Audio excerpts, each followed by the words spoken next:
give it a couple. Okay, Michael Brook. When you first got offered the chance to work on the movie Brooklyn, what about it spoke to you and made you want to compose music for it?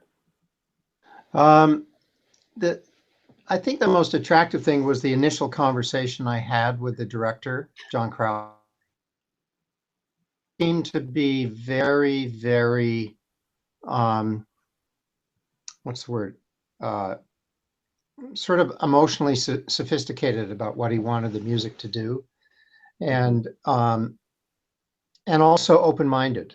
And that was, it felt like that alone. And I had seen a rough cut of the film, pretty close to the final cut, actually.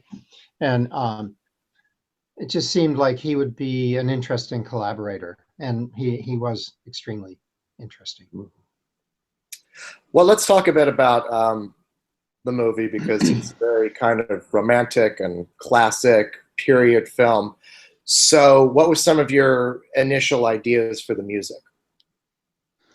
Well, I did a bunch of, which is my standard procedures, to do a lot of sketching, not particularly trying to think about what a scene or a character in the film, just kind of just see what happens with a kind of vague awareness of the film.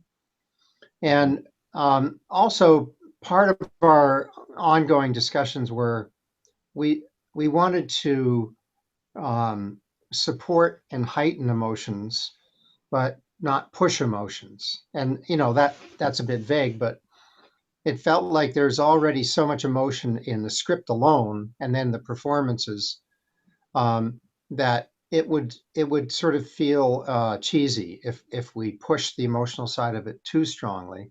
And that was a lot of our work, involved finding the balance of did we go too far, did we not go far enough, and kind of fine tuning the basic ideas. Once it felt like we were on the right path, then there was a lot of finessing and subtle tweaking of things. Mm-hmm.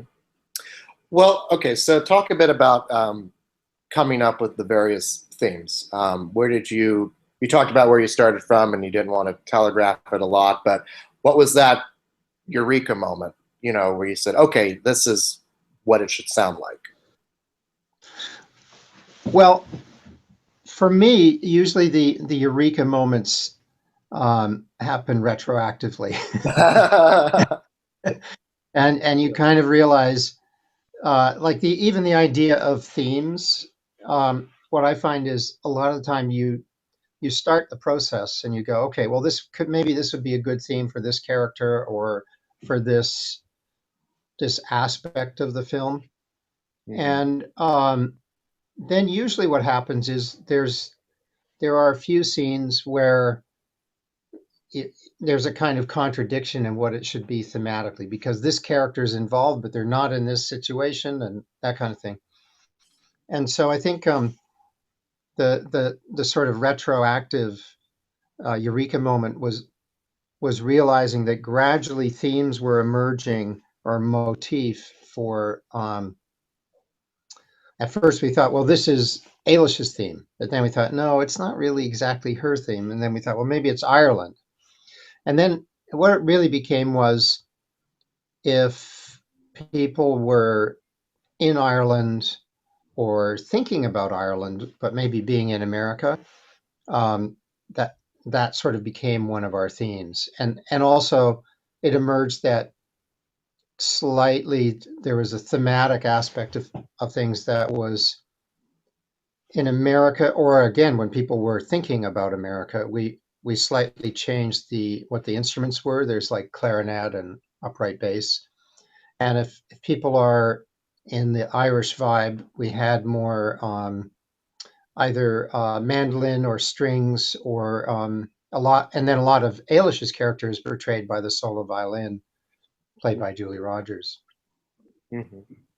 How much did the music of the period influence you, or did it influence you at all? It didn't really influence us at all. Mm-hmm. Although we wanted to refer to, say, like what eventually became Tony's theme, the American, the guy she marries. Oops, I shouldn't have said that because that's a spoiler alert, isn't it? I always forget about that. Anyway, forget the American guy. Mhm. And it's sort of actually I lost the thread there because I got so alarmed at giving it. What was the question again? We're talking about music of the period and how that. Oh, that's right. Yeah, yeah. So there's a slight hint of like Gershwin-y stuff in there, but nothing big. Like they had just come from seeing Singing in the Rain, Mhm. but we actually tried to avoid any sort of uh, clear and obvious incorporation of period aspects of it. Although almost all of the music, the instrumentally could have been done in the last 50 years. Mhm. Well, one of the things, because I've talked to a bunch of craftspeople who worked on the movie, including John Crowley, and the thing that a lot of people talk about is that while it has this classical nature to it, Hmm. the style of filmmaking, it's also has a modern aspect to it in its approach. Was that something that extended to the music? Yeah, I think it did. In that I'm not classically trained as a musician, Hmm. and I think John was trying to stay away from obvious stereotypes, and I think that's one of the big reasons he chose me. Um, and I think also maybe what's a modern aspect of the score is that sometimes there are conflicting emotions, or the the music is going somewhere, and you think it's going to go somewhere, and it doesn't. It goes somewhere different, but it still doesn't feel like a mistake, or it's trying to be consciously weird or anything.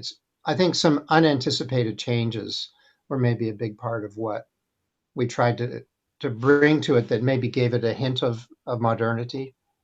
Hmm. You mentioned your training. Can you talk a bit about your background and what sort of led you to becoming a film composer? Um, well, uh, I used to play guitar in rock bands in Toronto, like in bar bands, Hmm. um, and then got involved in electronic music, which, of course, all music is electronic now, but at the time it meant fooling around with synthesizers, and it really meant avant-garde music. Um, and then I started working with Brian Eno because my day job was running a video editing facility for artists. So I started helping him make his videotapes for the video installations he did. And then he, we agreed to trade services, that he would help me make my first album, and I would help him with his videos. So then I made that for EG Records. It was an instrumental album, and ended up moving to England and doing quite a bit of work with Peter Gabriel's Real World Records, which a lot of cross-cultural collaborations with Nusrat Fateh Ali Khan and um, Cheb Khaled, which wasn't on Real World, but and Jivan Gasparian, and I was sort of doing the world music, I suppose, fusion stuff, and had always wanted to do films, and eventually ended up moving from England to America, and gradually kind of cross-faded from doing album work and a bit of live work into more and more film work. And now that's pretty much exclusively what I do. Hmm. Well, thank you so much, and congratulations on the film. Really great work.